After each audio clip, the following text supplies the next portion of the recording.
मित्रों, मैं पहले वीडियो में मैंने बताया था दान की मात्रा का कब ध्यान में रखना चाहिए और दान का काल मतलब दान का समय कब ध्यान में रखना चाहिए।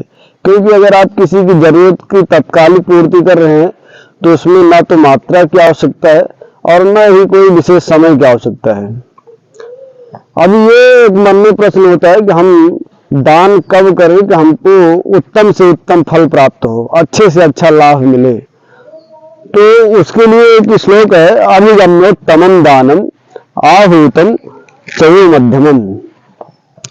अगर आप सबसे उत्तम फल प्राप्त करना चाहते हैं दान का, तो पहला तो अगले व्यक्ति से जिसको आपको दान करना है उससे जरा से भी आप अपेक्षा ना करें कि इससे हमको कोई लाभ होगा, उसका एकदम ध्यान नहीं रखना चाहिए।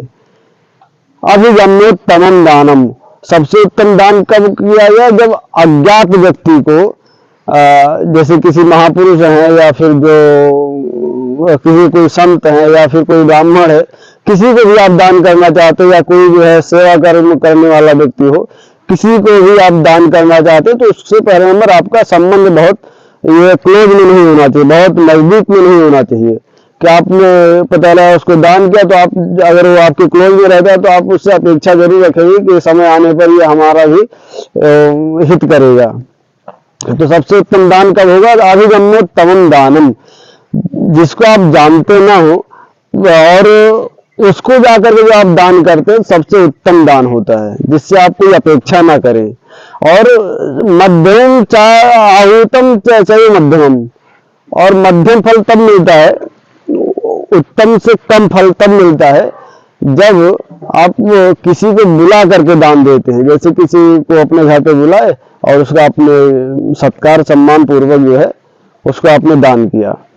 और उसके बाद आता है कि अभूम याच्यमानम स्यात्, अगर किसी व्यक्ति को घर पे आप घर पे बुलाते भी नहीं है और जाकर के दान नहीं करते हैं, इसके दोनों की विपरीत अवस्था में कोई व्यक्ति आवश्यकता है जिसको जैसे किसी को कोई भी चीज की आवश्यकता हो और वह जैसे मैंने पूर्व वीडियो में बताया था कि कोई चीज ध्यान नहीं रखना चाहिए और अगर किसी कोई दवा है या वस्त्र है, इन सब चीजों का दान करने के लिए विशेष आवश्यकता नहीं है। तो अगर ऐसे कोई घर पे आकर के मांग रहा है आपसे, उस समय पर जो आप दान करते हैं वो बताया गया शास्त्रों में मतलब उसका फल सबसे कम है। तो क्या दान नहीं करना चाहिए? नहीं, तो दान करना चाहिए, उसकी आवश्यकता की पूर्ति तत्काल में करना चाहिए, क्योंकि मनुष्य होने के नाते हमारे अंदर दया का सृजन होना स्वाभाविक है।